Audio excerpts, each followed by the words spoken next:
Hi friends, welcome back to Aadya colourful. ನಾನು Suma. Friends, ನಾನು ಇವತ್ತಿನ ವಿಡಿಯೋದಲ್ಲಿ ಟೀ ಪ್ರಿಯರಿಗೆ ಒಂದು ಒಳ್ಳೆ ಮಸಾಲ ಟೀನ ಹೇಗೆ ಮಾಡೋದು ಅಂತ ತಿಳಿಸ್ಕೊಡ್ತಾ ಇದ್ದೀನಿ. ಸೊ ಈ ವಿಡಿಯೋನ ಕೊನೆವರೆಗೂ ನೋಡಿ ಫ್ರೆಂಡ್ಸ್. ವಿಡಿಯೋ ಶುರು ಮಾಡೋದಕ್ಕಿಂತ ಮುಂಚೆ ನೀವು ಯಾರಾದರೂ ಫಸ್ಟ್ ಟೈಮ್ ನನ್ನ ಚಾನಲ್ಗೆ ವಿಸಿಟ್ ಮಾಡಿ, ಫಸ್ಟ್ ಟೈಮ್ ನನ್ನ ವಿಡಿಯೋಗಳನ್ನು ನೀವು ನೋಡ್ತಾ ಇದ್ದರೆ ಪ್ಲೀಸ್ ನನ್ನ ಚಾನಲ್ನ ಸಬ್ಸ್ಕ್ರೈಬ್ ಮಾಡಿ ಫ್ರೆಂಡ್ಸ್. ಹಾಗೆ ಬೆಲ್ ಐಕನ್ನು ಕ್ಲಿಕ್ ಮಾಡಿ ಹಾಗೂ ಲೈಕ್ ಮಾಡಿ. ಹಾಗೆ ನಿಮ್ಮ ವಾಟ್ಸಪ್ ಗ್ರೂಪಲ್ಲಿ ಮತ್ತು ಫೇಸ್ಬುಕ್ಕಲ್ಲಿ ಹಾಗೂ ಇನ್ಸ್ಟಾಗ್ರಾಮಲ್ಲಿ ಆದಷ್ಟು ನನ್ನ ವಿಡಿಯೋನ ಶೇರ್ ಮಾಡಿ. ಆಗ ನನ್ನ ಎಲ್ಲ ವಿಡಿಯೋಗಳ ನೋಟಿಫಿಕೇಷನ್ ನಿಮಗೆ ತಕ್ಷಣಕ್ಕೆ ಸಿಗುತ್ತೆ. ಓಕೆ, ಬನ್ನಿ ಇವತ್ತು ಮಸಾಲ ಟೀ ಹೇಗೆ ಮಾಡೋದು, ಅದಕ್ಕೆ ಏನೇನು ಇಂಗ್ರೀಡಿಯೆಂಟ್ಸ್ ಬೇಕು ಅಂತ ನೋಡ್ಕೊಂಬರೋಣ. ಇಲ್ಲಿ ನಾನು ಬೆಲ್ಲ ತೊಗೊಂಡಿದ್ದೀನಿ, ಒಂದು ಅಚ್ಚಷ್ಟು ಬೆಲ್ಲ ಆಗುವಷ್ಟು ನಾನು ಇಲ್ಲಿ ಟೀ ಪೌಡರ್ ತೊಗೊಂಡಿದ್ದೀನಿ. ನೀವು ನಿಮ್ಮನೇಲಿ ಯಾವ ಟೀ ಪೌಡರ್ನ ಯೂಸ್ ಮಾಡ್ತೀರೋ ಅದನ್ನೇ ತೊಗೋಬೋದು. ಹಾಗೆ ಇಲ್ಲಿ ನಾನು ತುಳಸಿ ಎಲೆ ತೊಗೊಂಡಿದ್ದೀನಿ ಒಂದು 10, ಹಾಗೆ ಅರ್ಧ ಲೀಟರ್ ಹಾಲು, ಮತ್ತು 1 ಲೋಟ ನೀರು, ಹಾಗೆ ಪುದೀನ ಸೊಪ್ಪು ಒಂದು 10 ಎಲೆ, ಮತ್ತು ಶುಂಠಿ ಸ್ವಲ್ಪ, ಹಾಗೆ 2 ಲವಂಗ, ಮತ್ತು ಸ್ವಲ್ಪ ಚಕ್ಕೆ, ಹಾಗೆ ಒಂದು 5-6 ಮೆಣಸು, ಮತ್ತು ನಾನು ಒಂದು 2 ಏಲಕ್ಕಿನ ತೊಗೊಂಡಿದ್ದೀನಿ. ಫ್ರೆಂಡ್ಸ್, ನೋಡ್ತಾ ಇದ್ದೀರಲ್ಲ, ಇಷ್ಟು ಇಂಗ್ರೀಡಿಯೆಂಟ್ಸ್ನ ತೊಗೊಂಡಿದ್ದೀನಿ. ನೋಡ್ಕೊಳ್ಳಿ ಮತ್ತೊಮ್ಮೆ. ಕೆಲವೊಬ್ಬರಂತೂ ತುಂಬ ಟೀಗೆ ಅಡಿಕ್ಟ್ ಆಗಿಬಿಟ್ಟಿರ್ತಾರೆ. ಯಾಕೆ ಅಂತಂದರೆ ಅವರಿಗೆ ಬೆಳಗಾದರೆ ಟೀ ಬೇಕು, ಈ ಟಿಫನ್ ಆದರೆ ತಕ್ಷಣಕ್ಕೆ ಟೀ ಬೇಕು. ಹೀಗೆ ಟೀ ಟೀ ಟೀ ಅಂತ ಬೆಳಗ್ಗಿಂದ ಸಾಯಂಕಾಲದವರೆಗೂ ಟೀ ಕುಡಿತಾರೆ. ಸೊ ಅಷ್ಟೊಂದು ಟೀ ಕುಡಿಯೋದು ಆರೋಗ್ಯಕ್ಕೆ ಒಳ್ಳೆಯದಲ್ಲ. ಜಸ್ಟ್ ಸ್ವಲ್ಪ ಅದಕ್ಕೆ ಲಿಮಿಟೇಷನ್ ಮಾಡಿ. ಓಕೆ ನೋಡಿ, ಇವಾಗ ನಾನು ಒಂದು ಪಾತ್ರೆ ಇಟ್ಟಿದ್ದೀನಿ. ಸೊ ಈ ಪಾತ್ರೆಗೆ 1 ಕಪ್ ಆಗುವಷ್ಟು ನಾನು ನೀರು ಹಾಕ್ಕೊಂಡಿದ್ದೀನಿ, ಮತ್ತು ಚಕ್ಕೆ, ಹಾಗೆ ಲವಂಗ, ಮತ್ತು ಏಲಕ್ಕಿ, ಹಾಗೆ ಮೆಣಸು, ಇಷ್ಟನ್ನು ಕೂಡ ನಾನು ಇವಾಗ ಹಾಕ್ಕೊಂಡಿದ್ದೀನಿ. ಫ್ರೆಂಡ್ಸ್, ನೋಡ್ತಾ ಇದ್ದೀರಲ್ಲ. ಸೊ ಸ್ವಲ್ಪ ಈಗ ನೀರಲ್ಲಿ ಚೆನ್ನಾಗಿ ಅದು ಕುದಿ ಬರಬೇಕು. ಸೊ ಅದಕ್ಕೋಸ್ಕರ ಅದಾದಮೇಲೆ ನಾವು ಬೇರೆ ಇಂಗ್ರೀಡಿಯೆಂಟ್ಸ್ನ ಹಾಕಬೇಕು. ಓಕೆ ನೋಡಿ, ಇವಾಗ ನಾವು ಯಾಕೆ ಅಂತಂದರೆ ನೀರು ಹಾಕಿ ತಕ್ಷಣಕ್ಕೆ ಎಲ್ಲ ಇಂಗ್ರೀಡಿಯೆಂಟ್ಸ್ನೂ ಹಾಕಿದ್ರೆ ಅದು ಅಷ್ಟು ಚೆನ್ನಾಗಿ ಬೇಯಲ್ಲ. ಯಾಕೆಂದರೆ ಕೆಲವೊಂದು ಸ್ವಲ್ಪ ಗಟ್ಟಿ ಇರ್ತವೆ, ಈ ಚಕ್ಕೆ ಮತ್ತು ಶುಂಠಿ. ನಾನೀಗ ಶುಂಠಿ ಕೂಡ ಹಾಕ್ಕೊಂಡಿದ್ದೀನಿ, ನೋಡ್ತಾ ಇರ್ಬೋದು ನೀವು. ಈಗ ಲವಂಗ, ಸೊ ನಾನು ಯಾವುದನ್ನು ಚಚ್ಚಿ ಹಾಕ್ಕೊಂಡಿಲ್ಲ. ಇಲ್ಲಿ ಶುಂಠಿ ಮಾತ್ರ ಒಂದು ಚಚ್ಚಿನಿ, ಜಸ್ಟ್ ಸ್ಮ್ಯಾಶ್ ಮಾಡಿದ್ದೀನಿ ನಾನು, ಹಾಗೆ ಹಾಕ್ಕೊಂಡಿದ್ದೀನಿ. ಈಗ ನೋಡಿ, ಚೆನ್ನಾಗಿ ಕುದೀತಾ ಇದ್ದಾಗ ನಾನು ಈಗ ಟೀ ಪೌಡರ್ನ ತೊಗೊಂಡಿದ್ದಲ್ಲ, ಸೊ ಅದನ್ನು ಕೂಡ ನಾನು ಹಾಕ್ಕೊಂಡಿದ್ದೀನಿ. ಹಾಗೆ ಪುದೀನ ಮತ್ತು ತುಳಸಿ ಎಲೆ. ಓಕೆ, ನೋಡ್ತಾ ಇದ್ದೀರಲ್ಲ, ನಾನು ಎಲ್ಲದನ್ನು ಹಾಕ್ಕೊಂಡಿದ್ದೀನಿ.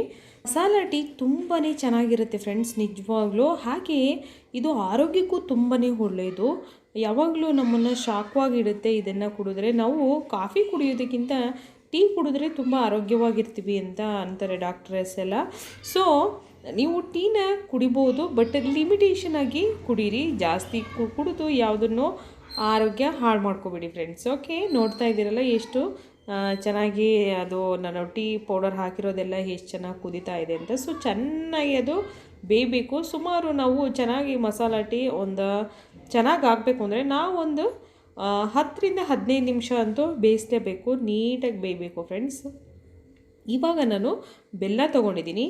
ಬೆಲ್ಲ ನಮಗೆ ಆರೋಗ್ಯಕ್ಕೆ ತುಂಬ ಒಳ್ಳೆಯದು. ಸೊ ನಾವು ಸಕ್ಕರೆನ ಯೂಸ್ ಮಾಡೋ ಕಡೆ ಎಲ್ಲ ಆದಷ್ಟು, ಅಂದರೆ ಎಲ್ಲ ಕಡೆಯೂ ನಾವು ಬೆಲ್ಲ ಯೂಸ್ ಮಾಡೋಕ್ಕಾಗಲ್ಲ, ಬಟ್ ನಾವು ಬೆಲ್ಲನ ಯೂಸ್ ಮಾಡಬಹುದು ಅನ್ನೋ ಕಡೆ ಎಲ್ಲ ನೀವು ಖಂಡಿತವಾಗ್ಲೂ ಸಕ್ಕರೆ ಬದಲು ಬೆಲ್ಲನ ಯೂಸ್ ಮಾಡಿ. ಬೆಲ್ಲ ತುಂಬ ಒಳ್ಳೆಯದು ಆರೋಗ್ಯಕ್ಕೆ ಫ್ರೆಂಡ್ಸ್.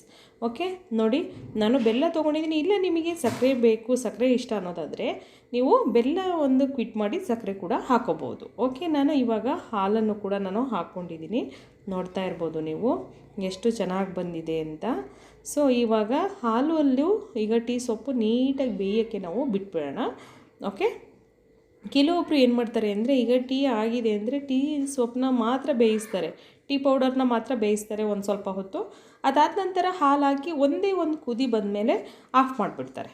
ಸೊ ಆಫ್ ಮಾಡಿದ್ರೆ ಅದು ಅಷ್ಟು ಹೊಂದ್ಕೊಂಡಿರಲ್ಲ, ಹಾಲು ಮತ್ತು ಟೀ ಎಲ್ಲ ನೀಟಾಗಿ ಬಂದಿರಲ್ಲ.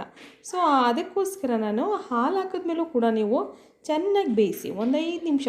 ಈಗ ನಾನು ಫಸ್ಟು ನೀರು ಮತ್ತು ಶುಂಠಿ ಏಲಕ್ಕಿ ಎಲ್ಲ ಹಾಕಿ ಒಂದು 5 ನಿಮಿಷ ಬೇಯಿಸಿದೆ. ಅದಾದ ನಂತರ ನಾನು ಪೌಡರ್ ಹಾಕಿ ಟೀ ಪೌಡರ್ ಹಾಕಿ ನಾನು ಸುಮಾರು ಒಂದು 10ರಿಂದ 15 ನಿಮಿಷ ಬೇಯಿಸಿದ್ದೀನಿ ಫ್ರೆಂಡ್ಸ್. ಅದಾದ ನಂತರ ನಾನು ಇವಾಗ ಹಾಲು ಹಾಕ್ಕೊಂಡಿದ್ದೀನಿ. ನೋಡ್ತಾ ಇದ್ದೀರಲ್ಲ, ಹಾಲು ಹಾಕಿದ ಮೇಲೂ ಕೂಡ ಈ ಥರ ನೀಟಾಗಿ ಬೇಯಬೇಕು. ಸೊ ಈ ಥರ ನೀಟಾಗಿ ಬೆಂದ ಮೇಲೆ ಸುಮಾರು ಒಂದು 5ರಿಂದ ಟೈಮ್ ಇಲ್ಲ ಅಂದರೆ ಒಂದು 5 ನಿಮಿಷ ಬೇಯಿಸಿ. ಸೊ ಅದಕ್ಕಿಂತ ಜಾಸ್ತಿ ಬೇಯಿಸಿರೋ ಟೀ ಚೆನ್ನಾಗಿ ಬರುತ್ತೆ. ನಾವು ಎಷ್ಟು ನೀಟಾಗಿ ಬೇಯಿಸ್ತೀವೋ ಅಷ್ಟು ಚೆನ್ನಾಗಿ ಬರುತ್ತೆ. ಓಕೆ, ಇವಾಗ ಫೈನಲಿ ಟೀ ರೆಡಿಯಾಗಿದೆ, ಮಸಾಲ ಟೀ.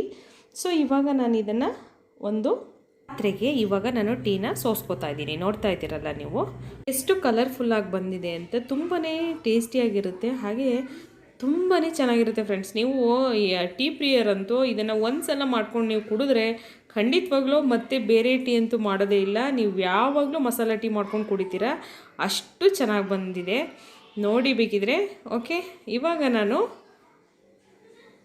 ಲೋಟಕ್ಕೆ ಸರ್ವ್ ಮಾಡ್ಕೋತಿದ್ದೀನಿ. ನೋಡ್ತಾ ಇದ್ದೀರಲ್ಲ ಹೇಗೆ ಬಂದಿದೆ ಅಂತ.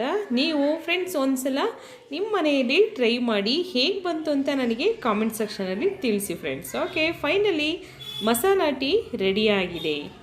ನೀವು ಒಂದ್ಸಲ ಟ್ರೈ ಮಾಡಿ. ಓಕೆ, ನೀವು ಯಾರಾದರೂ ಫಸ್ಟ್ ಟೈಮ್ ನನ್ನ ಚಾನಲ್ಗೆ ವಿಸಿಟ್ ಮಾಡಿದರೆ ಪ್ಲೀಸ್ ನನ್ನ ಚಾನಲ್ನ ಸಬ್ಸ್ಕ್ರೈಬ್ ಮಾಡಿ. ಹಾಗೆ ಸಬ್ಸ್ಕ್ರೈಬ್ ಆಗಿರೋ ನನ್ನ ಫ್ರೆಂಡ್ಸ್ ಎಲ್ಲರೂ ಆದಷ್ಟು ನನ್ನ ವಿಡಿಯೋನ ಶೇರ್ ಮಾಡಿ. ಓಕೆ ಫ್ರೆಂಡ್ಸ್, ನಾನು ಇವತ್ತಿನ ವಿಡಿಯೋನ ಇಲ್ಲಿಗೆ ಮುಗಿಸ್ತಾ ಇದ್ದೀನಿ. ಮತ್ತೆ ಮೀಟ್ ಮಾಡ್ತೀನಿ ಅನದರ್ ವ್ಲಾಗಲ್ಲಿ. ಅಲ್ಲಿವರೆಗೂ ಬಾಯ್.